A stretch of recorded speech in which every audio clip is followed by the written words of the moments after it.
Well, good afternoon, everyone. Good afternoon. Lieutenant Governor Driscoll and I are delighted to be here today at Mountain View Farm to be able to make this announcement. We want to begin by thanking Liz Adler, Ben Perot, and everybody at Mountain View Farm. It's good to see people inside actually shopping, supporting our local farms. That's really what today is all about. But we want to thank them for hosting us. We also want to thank Mayor Nicole LaChapelle from the community of East Hampton for her presence here today, and great to see so many folks from East Hampton. I know we're also going to be joined by Mayor McCabe from Westfield. He's here? Okay. Terrific. How are you, Mayor? Nice to see you too. And we're delighted to be joined not only by our wonderful mayors. The partnership our administration has with local officials is really, really important to us, and we are grateful to them for the work that you do day in and day out as we try to serve the needs of residents around this state.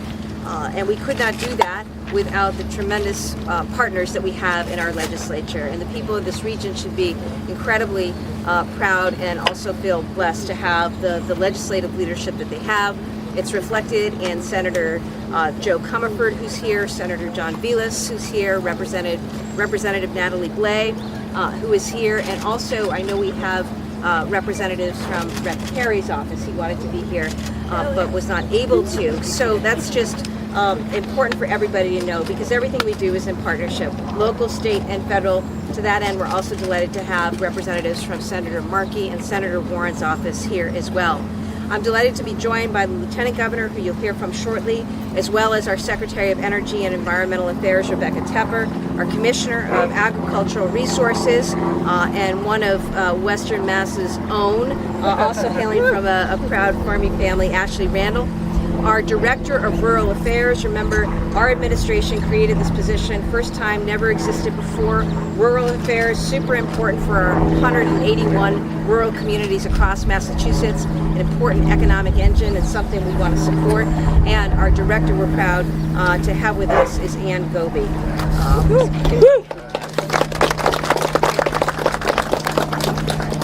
We are also delighted to be joined by representatives from our office and our Western Mass office. This is also a commitment. We've doubled the commitment in Western Mass. We're delighted to be joined by our Director, Kristen Aleko, and our Deputy Director, Lamar Cook. Thank you for being here today. And speaking of partnership, I just want to say how grateful I am to United Way, and specifically United Way of Central Mass, its CEO and President, Tim Garvin, as well as United Way leaders who have joined us from all around the state for this effort, including from Berkshire, Hampshire, and Franklin counties. And also, we're delighted to be joined in partnership on this by the Community Foundation of Western Massachusetts, and we will hear shortly from its president and CEO, Megan Burke. And finally, keeping us all in order and on task, where is he? Our fabulous District Attorney, Dave Sullivan, who understands the importance of food security and also supporting our local farmers. So, folks, I'm going to turn it over to the Lieutenant Governor, but basically the upshot is this. We've had severe weather. It's not surprising given what we've seen across the country and across the world when it comes to climate. And with these serious weather events and ever-changing weather events come real consequences. And unfortunately, most unfortunately, those consequences were felt in very real ways over the last 11 days by folks in Western Massachusetts and Central Massachusetts.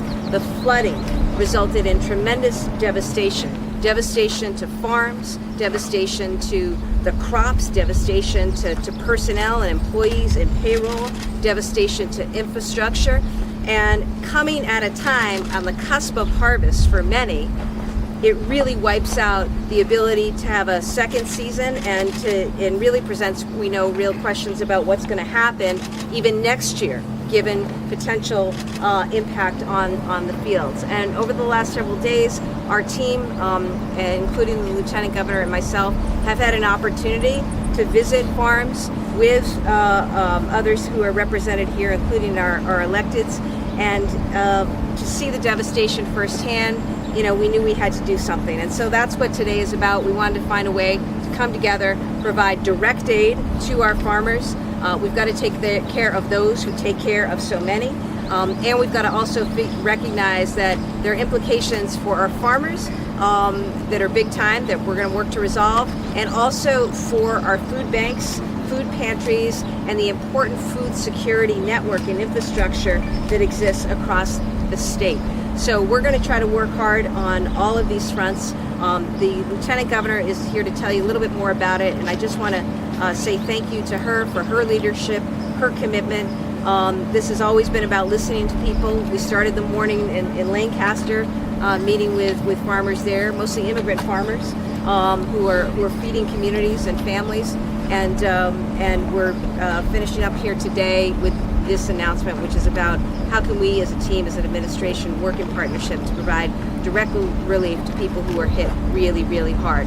I also want to say we recognize that this is a now, right now, in what we're trying to do, but to the farmers, I want you to know we're in it for the long haul. So this is more than about just relief, which we're going to pursue, state, local, federal, but it's about recovery, it's about resilience, it's about sustainability. We have many multi-generations here represented in our farming community, and we want to make sure that the next generation is able to continue on in something that has been such an important fabric of who we are as a community, who we are as a state. So to talk more about Team Massachusetts is our fabulous Lieutenant Governor, Kim Driscoll.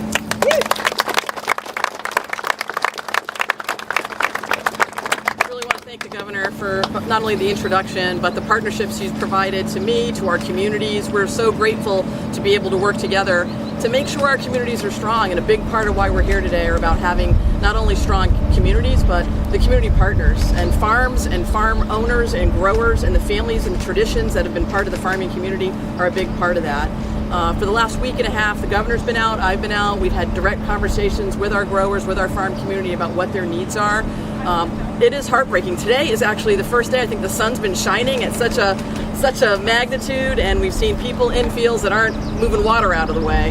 And so it's with gratitude that we're here talking about the ways we can work together. And speaking with some of the farmers, so real, so consistent in not wanting help, but just wanting folks to know what's happening, but needing help. Talking about the only industry that buys things retail and sells them wholesale, right? About farmers who've been doing this for generations, families coming together to take on really fertile soil and, just taking anything that's been thrown out of them. Our farmers are meteorologists, checking the weather, always knowing what's going on, probably knowing it better than some of our own meteorologists. They're scientists. We heard about photosynthesis and phytophthora and fighting these potential contaminants that can really hurt what's going on.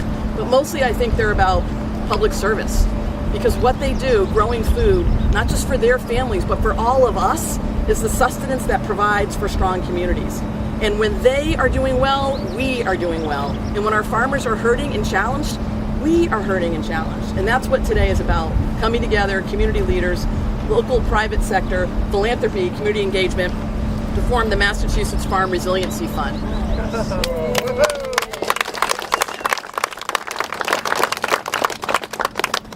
As soon as folks heard about the devastation, they were calling Commissioner Randle, reaching out, wanting to make sure there were ways that they could help. And we wanted to put that action, that activity, that force multiplier to work. That's why we partnered up with a number of you who are here and others who have stepped up to make donations. And we're hoping that people in the community will see this as a real opportunity to give back in a way to the farming communities, the folks who are growing our food, that sustenance we rely on, and put Massachusetts in a position to make sure our farms can continue doing the work that they do. When we met on Monday with the farming communities in Deerfield, what we heard from farmers is we just want to work. We just want to grow food. And the timing of this weather, the impacts it had on harvest is heartbreaking. Well, here's a way that we can come together to help. And it's our farmers today in Western and Central Mass, but it could be our cranberry growers down the South Coast. Frankly, our fishermen, our folks who are fishing on the coast. These weather impacts are happening more and more, and we need to find ways to step up and help. And this fund has been created so we can put farmers first, so we can keep it simple, and so there can be a sense of urgency. Farmers are talking about today, am I going to keep people employed? Am I going to be able to pay back my loans? all the money that goes out in the spring for the seed, the supply, the labor that goes into toiling, and then not being able to sell that product. It really is heartbreaking, and that's what this Massachusetts Farm Resiliency Fund is about. We know we're working as a collective at the state level with legislators, and amazing work on legislators. Every tour we've been on has had representatives and members of the Senate here with us alongside the commissioners and administration officials. This is an opportunity for us all to come together, but this is also about what you can do. Those of us who may not live in Western Mass or Central Mass, ways that you can donate to this fund to help the things that we all rely on. We're all going to be going to our grocery store and picking up something that was grown. We want it to be grown locally, and the way we're going to assure that is by making sure we're making the investments in a true team effort, Team Massachusetts coming together to support the Massachusetts Farm Resiliency Fund. We've got great partners helping us administer this in the United Way. I'd like to invite Tim Garvin up to talk a little bit about how this fund will work, where you can go to contribute to it, and how you can make a difference, not just in the communities that were impacted, but frankly, communities across Massachusetts. Thank you.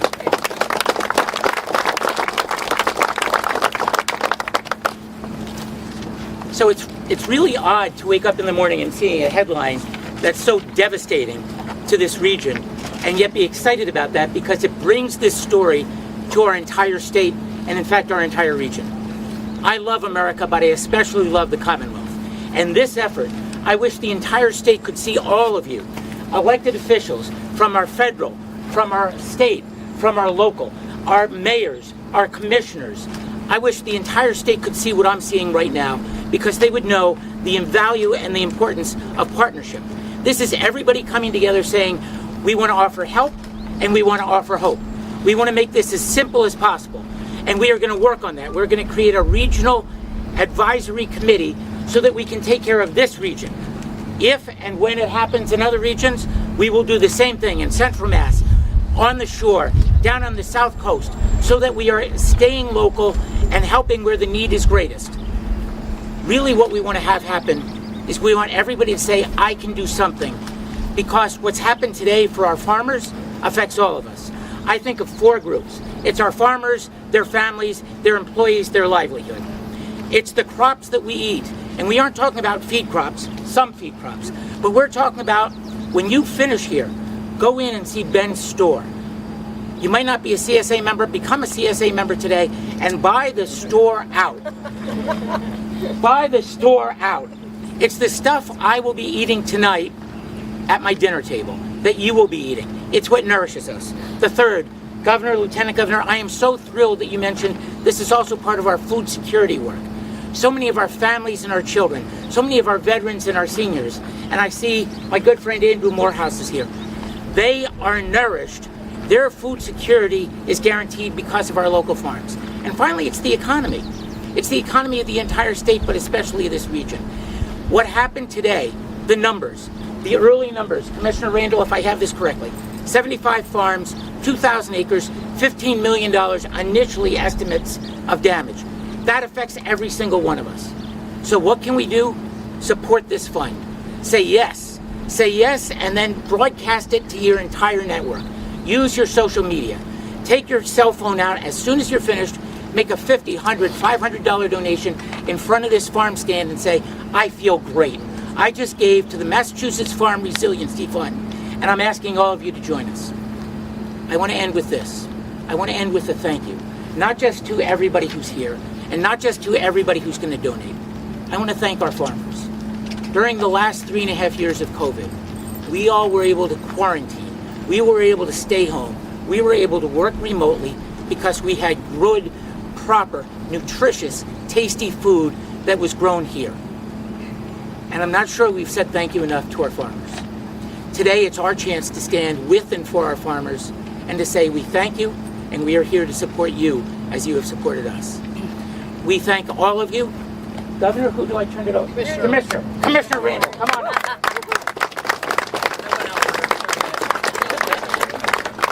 First, sincere thank you to Ben and Liz for hosting us today. I know it's been an incredibly heartbreaking week for many of our farmers across this region, as well as in Central Mass.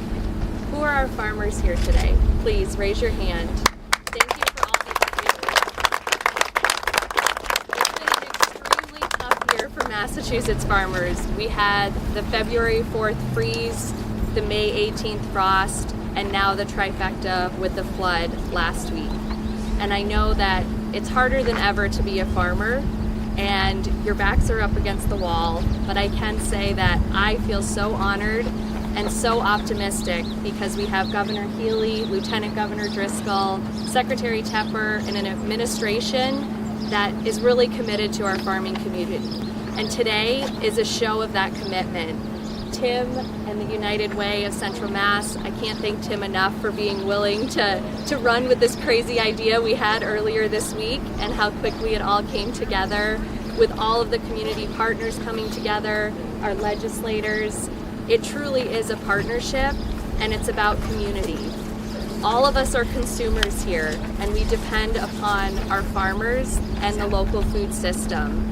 And when the local food system becomes as vulnerable as it does due to climate change, this is our opportunity to step up and come together and be more resilient going forward. And the Massachusetts Farm Resiliency Fund is meant exactly to do that, to help farmers now in their time of need, but thinking long term how we can be prepared for more events like this. And hopefully not as often, but we know that the climate is changing, and this is one way to help our farming community in their time of need. I will just end by saying that it has been incredibly heartbreaking to meet with all the farmers and see the impacts, but today is about hope and moving forward, and I think there's a lot of hope and good things to come from this. And thank you to all of the members of the community, the administration, for their support of our local farmers. Thank you. Megan Burke, who is the CEO of the Community Foundation of Western Massachusetts.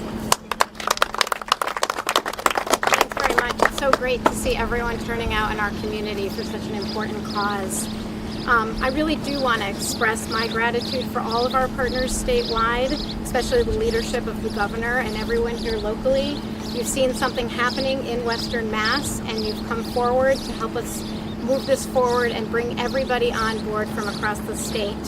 As has already been mentioned, the farming community is a vital part of the Western Mass economy.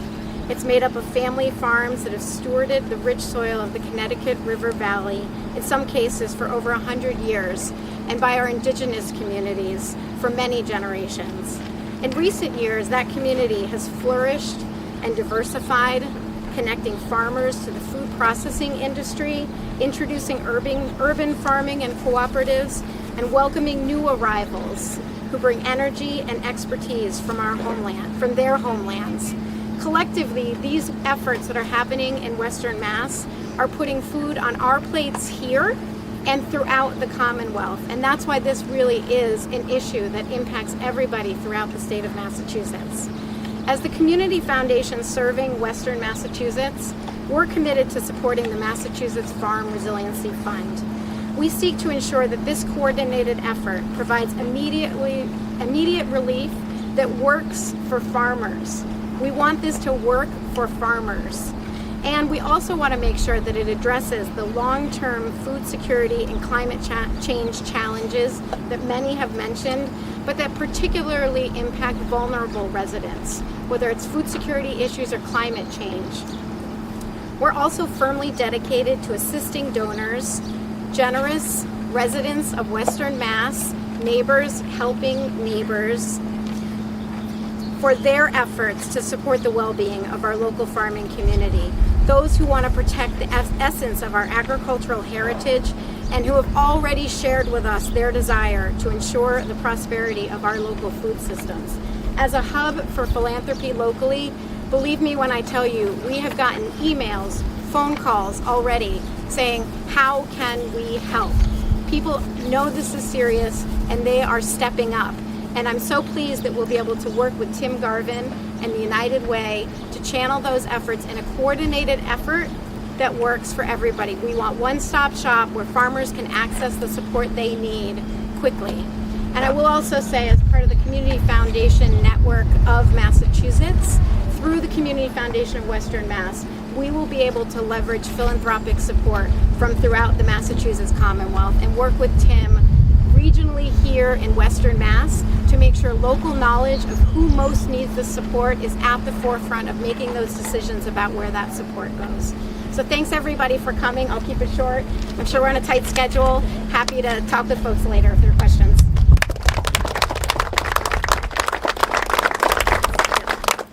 Thanks, Megan, and thanks to all we heard from. Happy to take questions on topic. Governor, is this fund seeded with any amount of dollars, and where exactly do people donate? I can't get you the exact amounts right now. Know that we have had commitments, and that's great. And you know, my message, you'll let me know what I can commit to publicly. It's almost $100,000 so far that is private philanthropy. Private philanthropy. We talked to the Attorney General's office. They're committing some funds. You know, at the Big E, they've committed to match the first 10 grand that's been put in. And you know, I want to be really clear with folks. We are here today in East Hampton. We are here in Western Massachusetts. This has had a disproportionate adverse impact on farmers in Western Massachusetts and Central Massachusetts. But to be clear with the people of Massachusetts, this is an issue that all 351 cities and towns own. We have to see that in this experience, so much else is implicated and disrupted, particularly around food security, but also around economic development. And we do not need our farmers, who provide so much and are such an important cog in our infrastructure, to go away, to disappear as a result of the severe financial distress that they're under. So my message to the people of Massachusetts, including those in the East, please go to this fund. United Way, Central Mass, the Farm Fund, easy way, push of a button to contribute. These farmers need the money now. We cannot wait for federal funding, which we will pursue. We will pursue state funding. But right now, everybody in Massachusetts has a chance to step up, to be part of the team, and support men and women who for generations, some of them, have been out there working hard, getting after it to deliver for families across this state. So easy way to contribute, United Way, Central Mass, Farm Fund. I ask people to go online today. I also ask for people's support in spreading the message around the region, across this state, and let's show what Massachusetts is really made of. What would distribution look like, and is there any criteria that farms have to meet to be eligible for these funds? Well, you know, we're interested in getting this money out as quickly as possible, and we'd like as much money coming in to the fund so that more can be going out. We will make sure that it is carefully allocated. We know, for example, there are over 75 farms affected. They have a range of losses, but you know, they go from the tens of thousands to the hundreds of thousands. Say nothing of loans that are coming due right now. And so the impact is great. We want to make sure that we have an equitable distribution, and I know that these men and women will put it to great use right away. Will these be grants or loans, Governor? Not loans, grants. I mean, I think the one thing we understand, there's a place for loans, and if we can help you and look to help refinance some of the loans that you have now, we're all going to work to do that, and we'll explore that. But I want to be clear, this is money out the door. These are grants, because that's what farmers need. They need money, and that's my message to people. We need the money in the fund now, because this was the most direct and quickest way to get relief to people who need it, to deal with infrastructure, to deal with cleanup, to make payroll, to source food from other places, because they're going to lose their customers if they don't find ways to make good on some of that, to pay loans. And so direct relief, money out the door. It'll be carefully watched with United Way. I know our Mass Department of Agricultural Resources will continue involvement here, and we'll all work together as a team to make sure this is done as quickly, as effectively as possible, and with the help of the people of Massachusetts as generously as possible. Speaking of loans, could the USDA USDA disaster declaration, is that on the way? Look, I can't predict that. I will tell you that all of us are working hard collectively, trust me, to pursue every single last dollar that we can from the federal government, whether it's from the USDA, the Small Business Association, whatever the avenues are. I also want to be really clear about Massachusetts. Our farms are special. You know, our farms are not big ag. And so some of the funding that Congress has written to provide relief is not available to our farms. That's important for people to know. So if people think, that there's going to be a whole bunch of money coming from the federal government this way, I'm not holding my breath. None of us are. And I want to be really clear about that. While we will pursue disaster relief, as we've done, because we're not even talking today about things that we visited and talked about last week, the effects and the impact on dams and bridges and culverts and all that. We need federal dollars for that. But when it comes to our farms, the reason we set this up is because we need people to pitch in now. While we pursue all of those other federal means, and I want to thank our congressional delegation as well, in particular, of course, Congressman Jim McGovern, who has made food security such a cause of his. I know people are working hard to pursue federal funding, but we can't wait for federal funding. Last question, that this fund is going to operate in perpetuity to act as a safety net for farms in the state moving forward? Well, I think, as you heard, this is a problem that's not going away. I mean, we have blue sky for the first time. We had fires, the severe weather. I mean, talk to these guys, talk to the farmers. I mean, this is a way of life now, and we've got to find a way to build sustainable agriculture and farms, resilient farms, a resilient food infrastructure. And this impacted this region, but we've seen other regions impacted with the potential to have other regions impacted with weather as we go forward. So, I think there's a need for this, and I think this unfortunate experience gives us an opportunity as a state to step up and say, whoa, this is a thing. We've got to find a way to account for this, to address this going forward for the health and well-being of our state. Thank you. Hey, Krista, just let's make sure folks know the websites, unitedwaycm.org/farm fund, right? unitedwaycm.org/farm fund. Great.